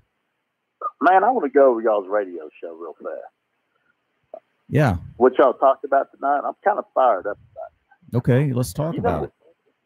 You know what out there that was made, the comment that was made by Will Marshall. Yeah. You asked the question, what can you expect in Texas? Right. And what was the answer? I can't. Bigger and better, blah, blah, blah. That's what all those damn Texans always say. Bigger and better, this and that. But I can guarantee you one thing, what you're going to get. You're going to get John King drunk, and we're going to have a goddamn good time. Every time you come to Texas, even if you just come and see me, I'm going to take you to the best dang places around this time of gun. You know what I mean? Yeah. Yep. So I'm pretty fired up about that statement because not everything's bigger in Texas. Some things are, some things aren't. But I'll tell you what, we're going to have a goddamn good time every time you come to Texas. Yeah, we are. We had a unbelievable time last year, and I was fortunate enough. I spent a few extra days down there, and you and I, we lived it up, man. When I left, I told you that was one of the best times I'd had in a long, long time. And I bet your liver didn't come back for a couple of weeks. Hey, who's this Millsy guy, man? Millsy. I like that kid. Yeah, Millsy's a good guy. He's up there in New Jersey. This updating tournament thing, I like it. Yeah, it's a good You gotta have. Hey, you need to have him on every week updating stuff. Well, I got he's really that good. I got a news flash for you, Jonathan. He has been. Okay. Oh, well, I ain't been listening to it every week, dude. I know. Well, that's what's been going on. Yeah. Well, anyways, he's a good kid. I like that kid. Also, what is it going to take to get a West Coast whiffler on here? Has Joe been on this show or anybody, Jim Ballion, somebody like that? I talked to Ballion, and Ballion's a tough dude to pin down. He's I'm kind of upset about this. I mean, even old school West Coast whifflers. I had Derek. What's that one kid? Derek Anderson. I've reached Derek out. Anderson. I've reached out to Derek. He's another hard one. Yeah. I had Ryan DeRoche on here a couple weeks ago. Talked to him a little bit. So my question to you is: has West Coast just died, or what's going on over there, Billy? I know you play with the team out of the West Coast, but are y'all done now, or no? What's going on over there? It damn near died. It's as close to death as it could possibly be right now, but we're trying to revive it. They're in desperate need of having the Fast Plastic NCT back, and I think from that. So do you plan on going back over there to California to show them how it's done again, or you just expect to do that? I don't. No. I don't plan on ever living in California again. I just want to make sure they're going to bring some good competition on the table next year because it's kind of dead. It looks like I don't know what to say. Yeah, there's just a scattering of players now. You've got Las Vegas, GSW, Sylvie, and Ballion's team version. But other than that, there's not much more. But Well, you got hang on. You got the Chico bamboo scene going on up in Chico. You got Okay, Babs. He's starting to grow it in Northern California. So You better start right now because it's going to happen this year. yeah, I think Babs is all in. I think he'll be bringing a team to Texas, and I'm really excited about that. Well, good deal. Hey, I can't wait till next week. You said you're going to have Toast on the show, man. I want to call in during that time, too, because I like that kid. Yeah. That kid's real. I mean, he was over at my house, that one day with all of us. That Right. the deal on Sunday. Yeah. He's one of those kids, and, man, they're very respectful kids. Very respectful guys. I really appreciate all them. So I'm gonna make sure I call in next week whenever he's on that dang thing. And by the way, you were asking about that Texas weather down here. Yeah. It might be 87 degrees, but they're expecting that goddamn what is that thing called? The outbreak where all these tornadoes happen all through the Midwest and crap. Yeah. They expect that shit to happen late tonight or tomorrow. Okay. So, anyways, when I get off the phone here, which I've been drinking some beer, don't get me wrong. I always do. But I'm going to drink me a lot more beer because I got to get ready for them goddamn tornadoes that happen, Yeah. I just can't go in there alone. It's It like is what it is. It's in Texas, like up there in the Panhandle and up there where you are in North Texas. It's like the hurricane parties down the south. When you you got those big tornadoes rolling in, you start drinking, right? Yeah. Hey, and I got one question for you too. Have you got a call on the I Love the Dallas Cowboys sweatshirt? We have not got anybody to call in. That, Hey, well, I'm the guy. I love the Dallas Cowboys. guess what? You just I won the wear shirt. sweatshirt. That's right. That's what I'm talking about. Show him that I'm shirt, gonna use JB. that as I'm going to use that as a flag whenever we have that national championship tournament here in October. It's Yeah. going to be hanging from center field. Well, did you hear our announcement earlier? We're thinking about having a 21 chainsaw salute at the end of the tournament. Yeah, I did hear that. And then also, I'm going to supply I Love the Dallas Cowboys sweatshirts for the champions for all the photo ops at the end of the tournament. Oh, So- they all got to have picture taken. Hey, I want, you know what? I don't want, who's that team? Which that one? super team, Cloud9. I don't want them to win it, but I'll tell you what, if I could put Ed Packer to goddamn I Love the Dallas Cowboys sweatshirt, I'd be one happy son of a bitch. I bet we can make that happen. You know what I mean? I Yeah. would. I'd be one happy son of a gun. Put a Ed Packer, bandwagon Philadelphia Eagle fan on the goddamn Dallas Cowboy, I Love the Dallas Cowboys sweatshirt. Man, he would never live that shit down. I guarantee you that. There are way too many Philadelphia Eagle fans out there playing wiffle ball. I mean, Millsy that was on earlier, he's one. Lou Worthington, you remember old Lou? Yeah, old Lou from Jersey. He's a freaking Philadelphia fan. They're all Philadelphia fans. Hey, you know what? They won this year, and they need to celebrate like it's Super Bowl because that's the only one they're going to win for a long dang time. That's right. It just is what it is. So I you believe it. go ahead and keep on. It's like a Cubby fan.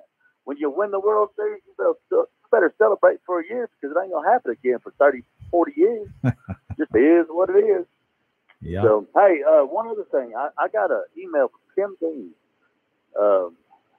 about he's got tournaments going on. Yeah. He's hosting 4 tournaments, 2 medium pitch tournaments, 2 fast pitch tournaments. So these guys from Frisco, we're all going to be making trips down there to Austin this year. I'm pretty excited to see what he's got to offer down there because I need some more players to play up here in this goddamn shindig we got going on. You know what I mean? Yeah. But, well, I need to get. anyways, I need thought to it was get. pretty cool. I need to bring Tim on the show and let him talk about that. So Yeah, I know. exactly. Yeah, and he's such a good dude, man. You know, he's not in it for nothing. He's in it because he loves the sport. Oh yeah. And when I saw he charged like $20 a team, I'm like, you know, we're not getting a payday out of the deal. We're going down there to have fun. So that's all he really cares about, man. He's always been the guy that just spread the word and having a good time with the game. And hell, he plays pickleball and what is that curling crap now? You know what I mean? Oh yeah. So I mean, he just does good things for the city and stuff like that. So I'm really appreciative of him. He's done great things for you. Oh, for Fast yeah. Plastic, for all of us who've ever played Fast Plastic. He's the man behind the mask, you know. He is, and he will be back this year to run the Texas Open again. Tim is the man. I would never want it without him. That's for dang sure. That's and No for police doing it. everybody out there that's wondering who we're talking about Texas Tim Dean. He is he's the man. He ran every Fast Plastic NCT from 2003 through last year. So like Jonathan just said, we wouldn't have anybody else doing it because he's the master. Yep, he is. So anyways, I guess we're good about making this announcement thing we got going on. Billy, you want to go ahead with it? It's your deal. I will if you want me to, unless you want to. If you want to go. Well, all I want to make sure is everybody understands. We're about how many teams have we got? 24. We're taking 24 max. Yeah, 24 max teams. There's not a second place payout. Just so you guys know, when you come over here, you're going to get a first place payout. It is what it is. You win it all, or you go home. But you're going to have a great time down there. I promise you that. If you want to make a deal with whoever the heck it is, I don't care. But I pay X amount of money to the team, and that's it. So, Billy, go ahead. All right. So Jonathan and I have been talking quite a bit about this, and he wants to make sure that we set the bar high. His goal is to get Fast Plastic back to the glory days, and we're well on our way. With that being said, Jonathan has agreed. King Racing Stables has agreed. Jonathan King has agreed that the payout to the champion for the 2018 Fast Plastic Texas Open NCT is going to be $10,000. In addition, JB, do you have something to say there? I was going to say $10,000. $10,000. Wow. In addition, Jonathan has emphasized that if Cloud9, the team known as Cloud9 from 2017, if they advance to the championship game in 2018 and are beaten, the team that knocks them off in the championship game will be given an additional bonus to be determined. But I can guarantee you, because Jonathan King is involved, it will be substantial. So, guys, we're talking about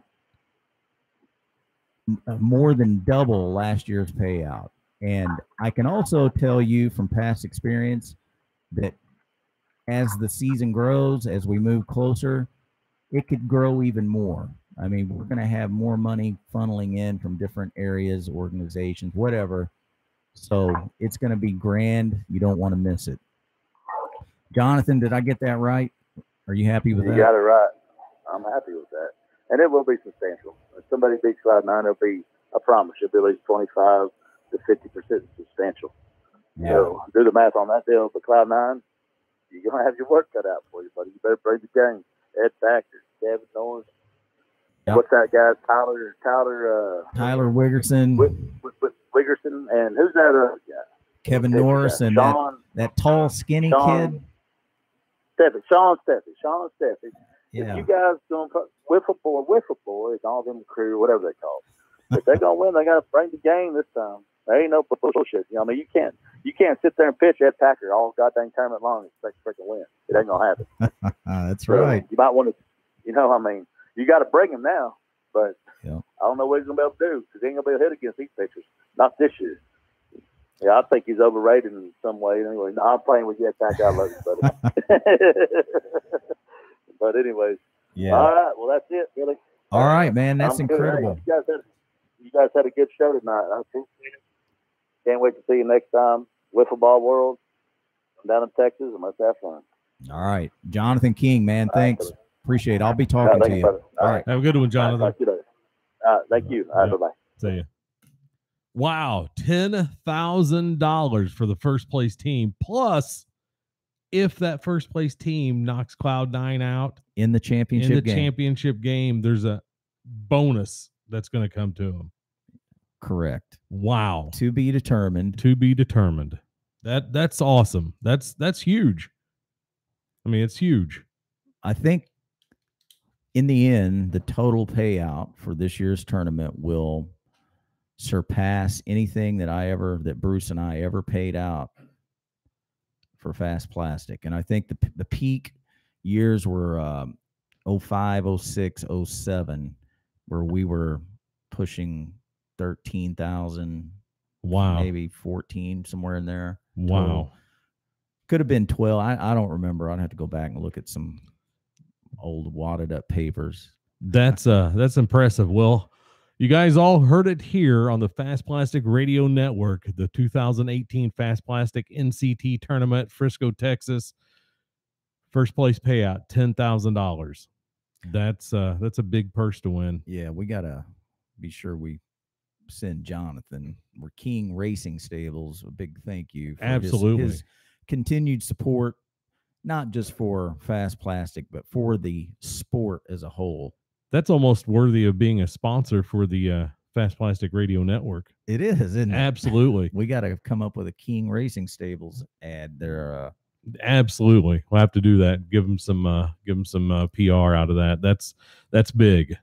Yeah, so we have a couple minutes for any callers. Probably won't get any because they're all a bunch of pussies out there and they won't call. We'll see. The number's 618-200-9260. Fast Plastic Radio Network phone lines are open. Anybody out there watching or listening to the show want to call in and got anything to say about the Fast Plastic NCT tournament coming up, payout, anything on your mind at all you want to talk to us about, feel free to call us. We'll take your call right now.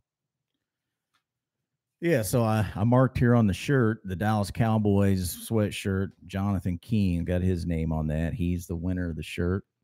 You know, it's amazing that out of all the people we had call in, he was the one that asked for it, and he's from Texas. Yeah, how about that? That's pretty good. I'll tell you what, let's take one more short break. We'll throw a sponsor in there, and then we'll come back and see if we have any callers, okay? All right.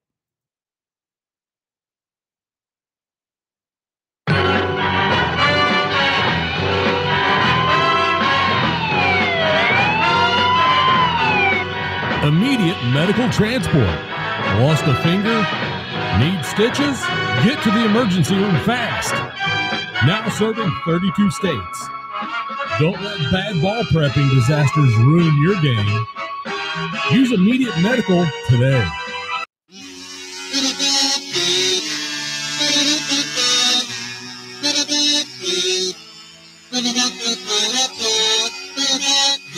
Camacho's Kazoos. Call Camacho's today and learn the kazoo. 1-800-2-KAZOO.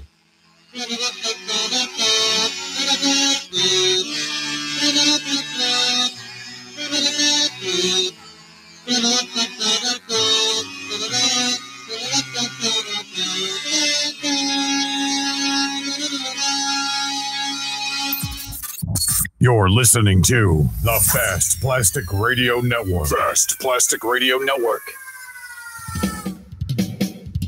And we're back. We're getting ready to wrap up the May 2nd edition of the Fast Plastic Radio Network right here from wonderful Southern Illinois.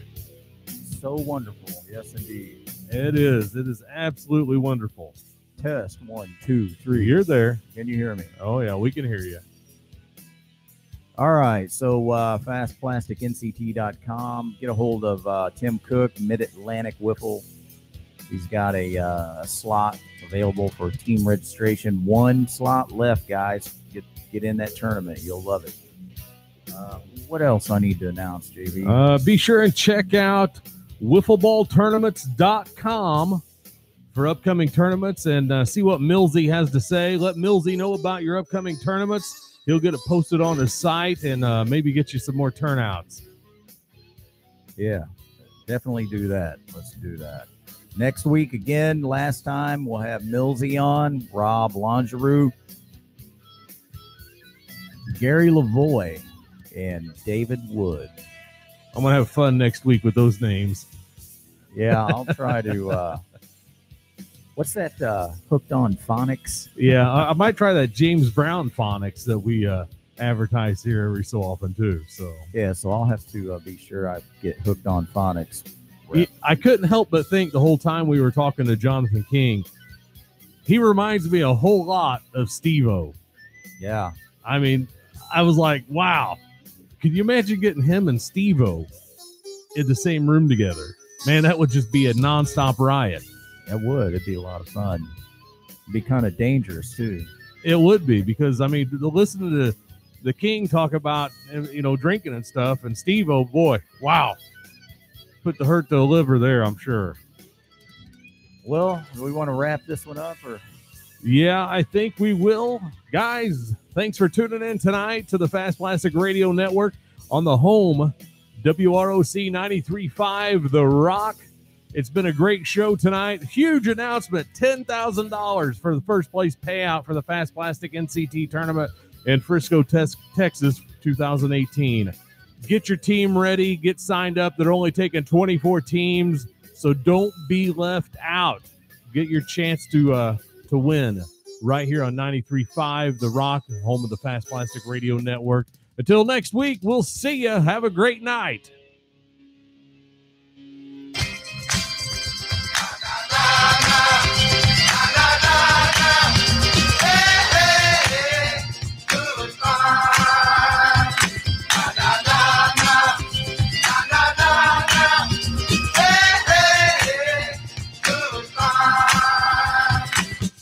I bid you farewell, arrivederci, sayonara, and all that sort of jazz. What's that smell? Adios, you chicken-plucking little stinker! Come on! Quit stalling! As I was saying, Buster, this planet ain't big enough for the two of us. Oh, you go. Well, I can't do any more damage around this popsicle stand. I'm out of here!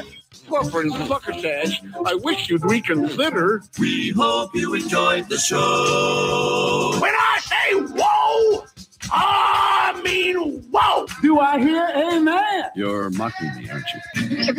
That's gone. That's the end.